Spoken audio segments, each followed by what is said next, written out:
Right, so much to come, but we start with Liverpool, who travel to the Emirates tomorrow night for a huge showdown with the league leaders Arsenal. Live to our reporter Vinny O'Connor. Vinny, good afternoon to you. We've been speaking Liverpool all day with our fans here in the studio as well. You've been speaking to the main man, Arne Slot, earlier today.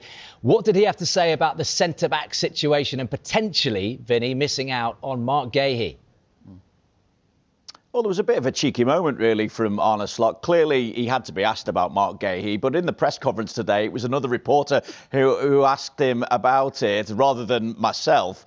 And Arne Slot quipped back that maybe I'd learnt my lesson by not asking him, because you know that he's not going to say anything about transfers. The actual truth of the matter is that I'd done an interview with Arne Slot prior to his press conference, and I'd asked about Marc Guehi in that interview with him as well. That's something you'll be able to see tomorrow on Sky Sports News in the Premier League show as well, ahead of the game against Arsenal. But as I say, we were right to ask about Marc Guehi because of the situation that Liverpool have found themselves in. They had that £35 million bid accepted by Crystal Palace in the summer on deadline day, of course. Ultimately, that deal didn't go through, and now there's the interest from Manchester City. So there is the prospect on Liverpool missing out on a target, and at times this season they've had to operate with just two fit, experienced centre-halves in Ibrahima Konate and Virgil van Dijk because of the injuries to Joe Gomez, Giovanni Leone as well, who they've got high hopes for, but obviously on his debut against Southampton, he went down with that ACL injury. So obviously it would make sense for them to add to their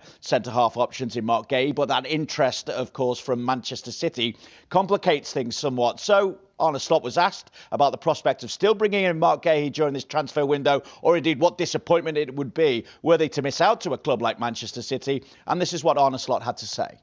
Now, Vinny is always asking the first question, and usually I expected this question from him, but he now knows that I never talk about transfers in public, let alone talking about a transfer from maybe another club. So yeah, he after 1.5 years now knows it's no use of asking that question, but you can try, but my answer is always the same. We don't talk about players that are not ours. I think there's no manager in the world that would tell you, oh, I'm completely happy that I only have 2 centre-backs available. But you have to look at the bigger picture, and the bigger picture is that we've signed an unbelievable talented player with Giovanni Leone, who will be back next season. And this is the way this club works. So, Vinny, a huge game tomorrow night at the Emirates. Mikel Arteta's men 14 points clear of Slot's champions. That wasn't on many people's bingo cards in August, was it? No, it wasn't. I think there's a good deal of frustration at Liverpool as well, because they've come up with big performances at times this season. Go back to Inter Milan in the Champions League. Go back to earlier in the season and third game into the season, just before the first international break. And, of course, Liverpool ran out winners against Arsenal as well. That stunning Dominic Szoboszlai strike that gave Liverpool all 3 points. And that was the third game in to a 7-game winning streak in all competitions. But, of course, then came the defeat to Crystal Palace. And that was the start of a run where they went 9 defeats in 12 games as well. Since then, they've been able to pick up somewhat. They're unbeaten in the last 8 in the Premier League, of course, but it's 4 wins and 4 draws in that time, 2 consecutive draws as well. As you say, it leaves them 14 points behind Arsenal at the moment, 8 points behind Aston Villa and Manchester City, who are 3rd and 2nd in the Premier League at the moment, respectively as well. I think there's an acceptance at the moment that Liverpool playing a part in this title race now, or even retaining the title, is highly unlikely. But at the same time, they've still got plenty to play for, of course, qualifying for next season's Champions League, as well as still having this season's Champions League to concentrate on, and the FA Cup as well coming up the weekend as well. So still the potential to deliver a trophy this season. But certainly, if the unlikely is to happen and Liverpool are to get back into the race for the title now, then clearly they need to take all 3 points against Arsenal. They certainly can't afford to lose this one.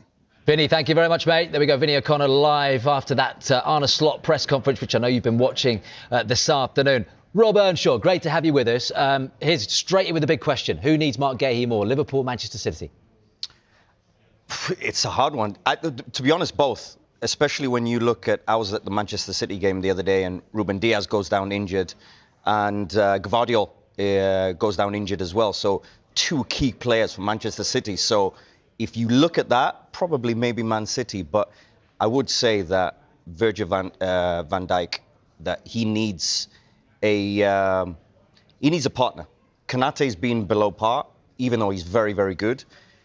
but definitely maybe Man City if I was going to pick a team that needs him more. But interesting how 6 months changes everything. 6 months ago, of course, Liverpool, for sure. It was almost done.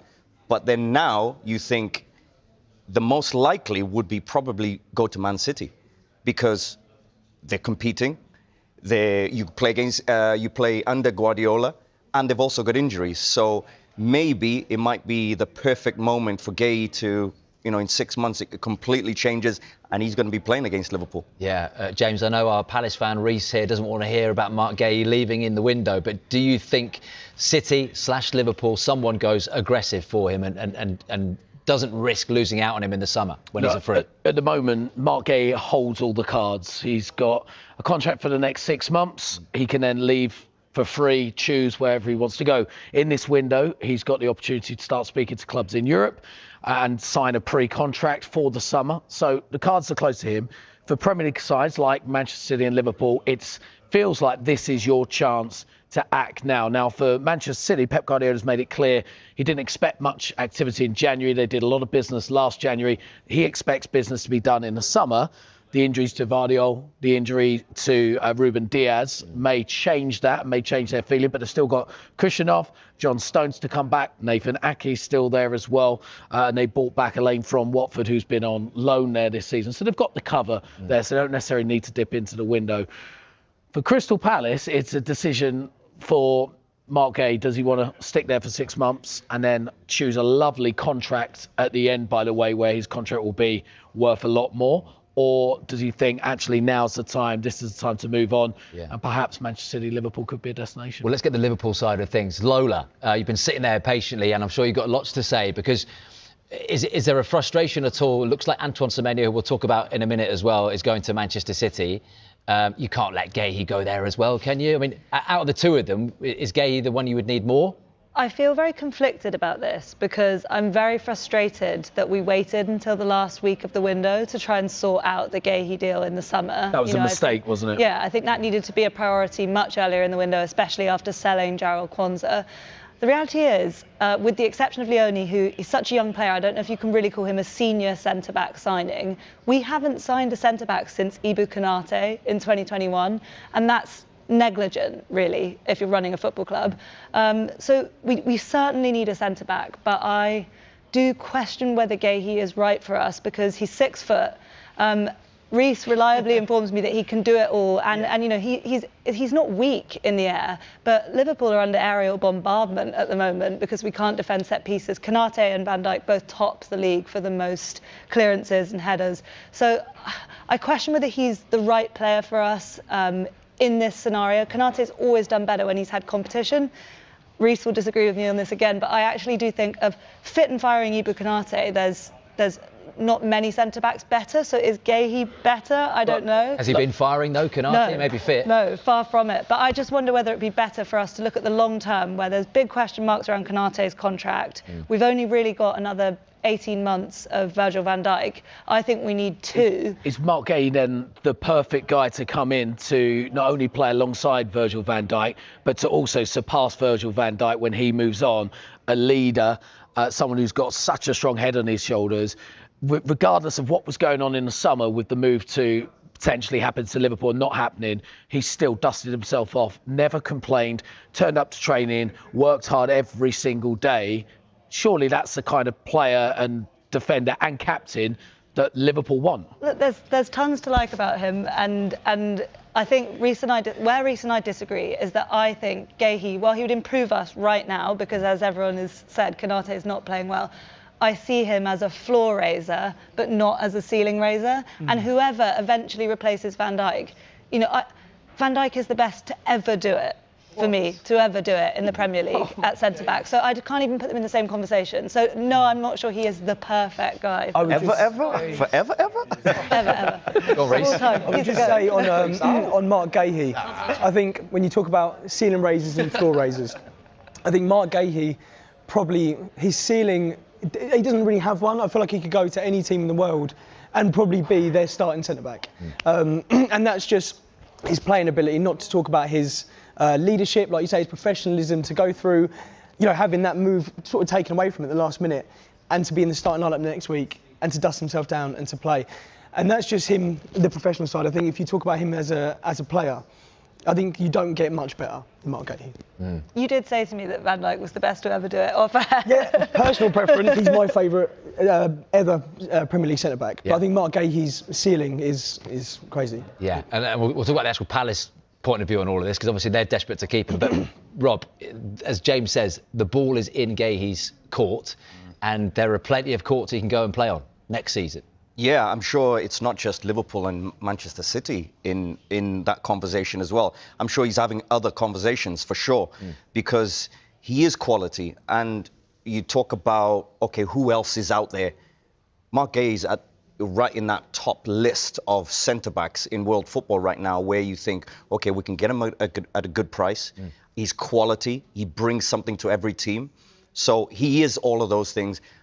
It'll be very interesting, though, where his head is at, because I think 6 months ago, he would have had a slightly different way of looking at it than right now. I think right now, he widens his maybe approach a little bit more, because I think he would have wanted Liverpool 6 months ago, for sure. Do you think that's changed considering Liverpool's season so far? I think so, yeah.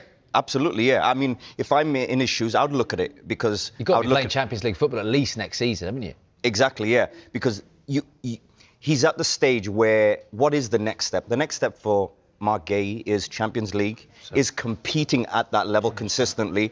Well, what's more guaranteed than a Liverpool? So are you saying, Rob, Manchester City, he would look at the table Liverpool. now, Liverpool, right? And bearing in mind that Manchester United, Bradley, this is some good news for you, mate. Could be fourth. Could be fourth. Who knows? If you do the business against Burnley, at least tonight before Liverpool play. Would Guehi, Rob, be looking at that table and thinking, do you know what, it's too risky because Liverpool might not be playing Champions League football? Can he risk a season without playing in Europe's elite at his age now? 25? I don't think so, no, because now is the right time for him. And he's got this window, and of course the next probably 4 months, not even 6 months, next 4 months to really decide if it goes past. I don't think he'll go past this month.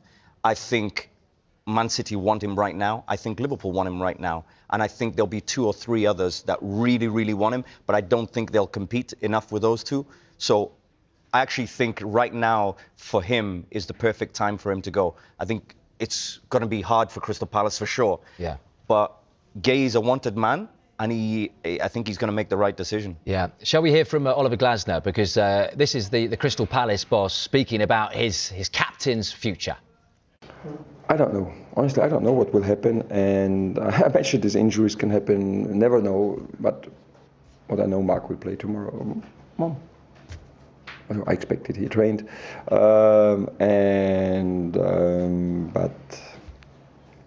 I don't know what will happen. Reece, you are desperate to keep him, as I think you speak for a lot of Crystal Palace fans, because of the money per place, and you've got a lot of places to climb in that table now. How do you replace Marc Guehi? That's really difficult. I think for a club like Crystal Palace, you don't necessarily replace him man for man. I think our recruitment's been pretty spot on. Maxence Lacroix, what a great signing that was. Daniel Munoz on the right, and a lot of that was done by Dougie Freedman when he was a sporting director, and obviously he's moved on now. So there is a sense of worry around who is now in charge of identifying those targets. So there is a worry replacing Guehi. I think to an extent maybe you don't. You adapt and you find a different style. But I think he's not a cut and clear case where you replace him outright for us. Yeah. Right, still so much to come. Stay with us, because will Arsenal be making a signing this month? We'll discuss who could replace Antoine Semenyo as well at Bournemouth. See you in a few minutes.